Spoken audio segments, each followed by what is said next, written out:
Ja, hallo erstmal. Herzlich willkommen zu Tropis Höhenrausch. Heute wollen wir euch zeigen, wie wir einen Waypoint exportieren. Das haben wir ja gemacht.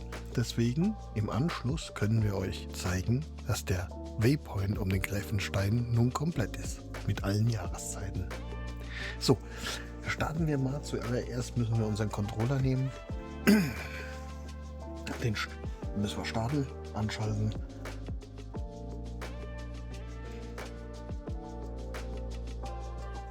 Und dann warten wir, dass der gestartet ist. So, das wird jetzt gleich passieren. Genau, in dem Fall ist es der Pro-Controller von der Mavic. Geht aber auch mit dem RC2. Ist genauso. So, mehr müssen wir hier an der Stelle nicht mehr machen. Dann verbinden wir das mit dem Kabel.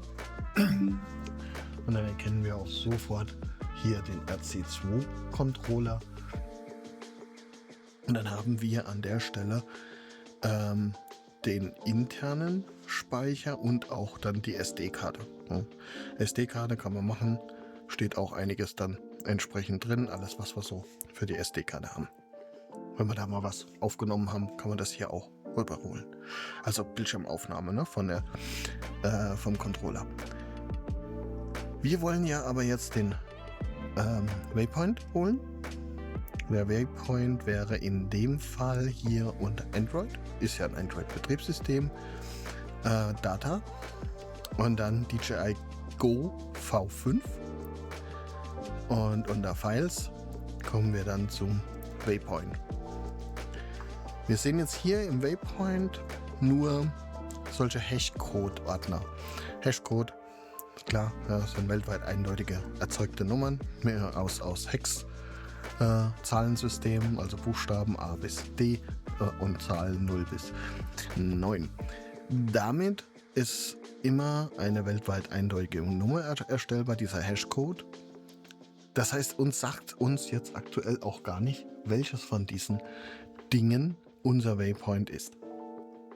Also wir müssen hier dann durch die Details gehen und sehen natürlich anhand vom Datum ein wenig, wo und wann das ist. Wir wissen ja, wann und wo wir den Waypoint auch erstellt haben. Wenn wir uns das gemerkt haben, ist es super. Ansonsten bietet es hier nur noch die Möglichkeit, dass wir bei den Waypoints da reingehen und haben so einen Ordner Image. Manchmal ist der gefüllt, in dem Fall ist er nicht gefüllt. Hier ist er gefüllt. Und da würden wir jetzt zum Beispiel unseren Point of Interest sehen. Es wird so gemacht, oder dann die Wegpunkte. Da macht er manchmal für sich irgendwo JPEG-Dateien. Und für uns ist es jetzt cool, weil wir sehen nämlich unseren Point of Interest und wir erinnern uns, das ist hier in Eibenberg. Das ist in Eibenberg unser Waypoint, den wir schon kennen aus einem anderen Video. Das heißt, an der Stelle macht er einfach Bilder von der Waypoint, wie er die aufgenommen hat. Damit erkennen wir, okay, das ist unser Waypoint hier in Eibenberg. Und jetzt ist es genau diese KMZ-Datei, die Google Earth Pro gleich erkennt und möchte die öffnen. Und da in dieser Datei steckt quasi diese Waypoint-Information drin. Das heißt, wir nehmen jetzt genau diese Datei und kopieren die. Und die werde ich jetzt Harald zur Verfügung stellen. Und dann wird Harald diese importieren.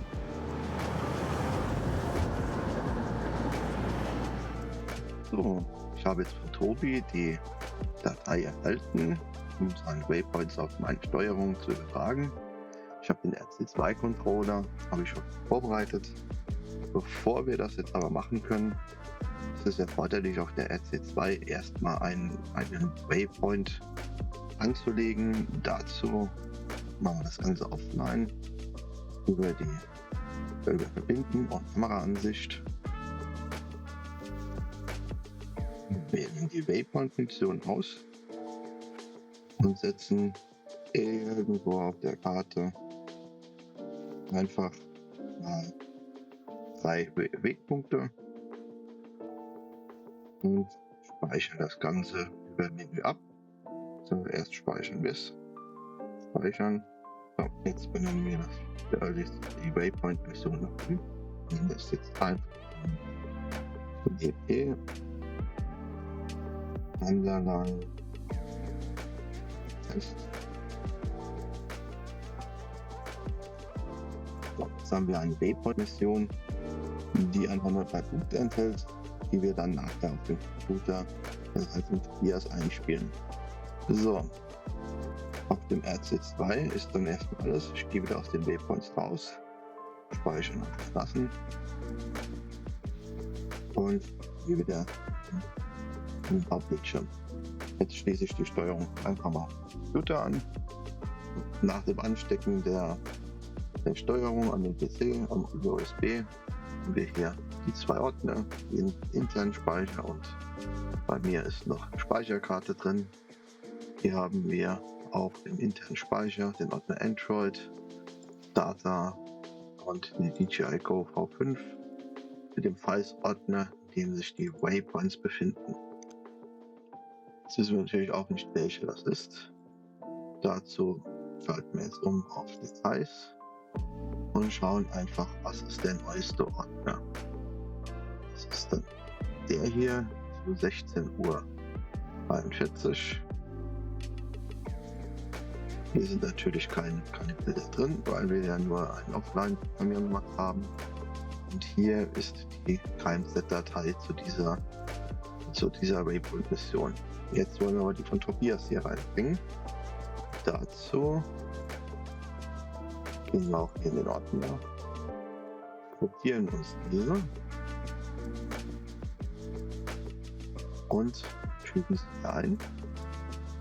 Jetzt haben wir natürlich 2 KMZ-Dateien in dem Ordner, die nicht zum DJI-System so passen.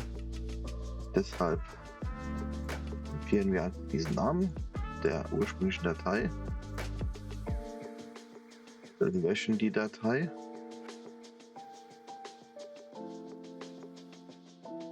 und benennen die von Tobias erhaltene Datei um,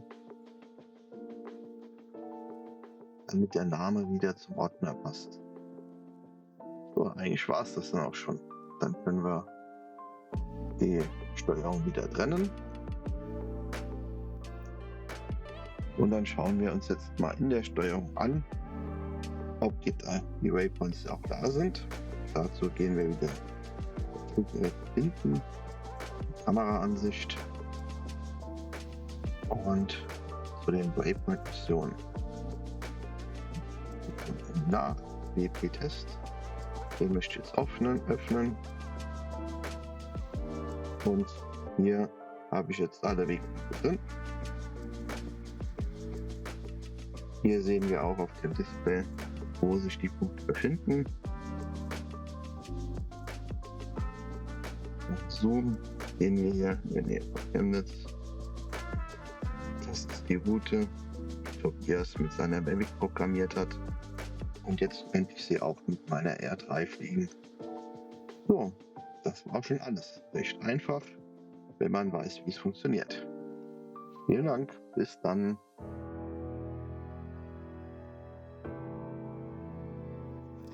Dank diesem Wissen und dieser Funktion, Waypoints zu importieren und exportieren, konnte Harald mit einem todesmutigen Einsatz seiner R3 bei Nebel und Schnee die Jahresrunde der Gräfenstein für uns, die ihr hier seht, komplettieren.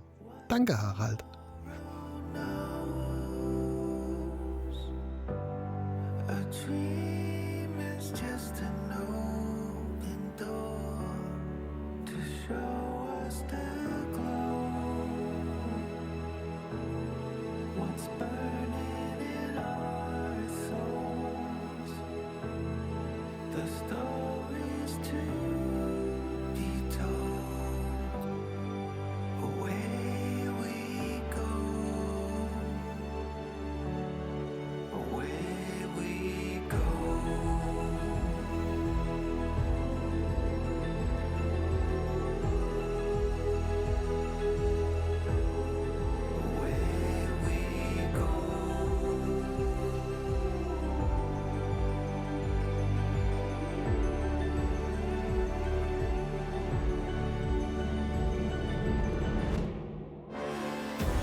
Wenn euch das Video gefallen hat, ein Like wäre super und ein Abo phänomenal.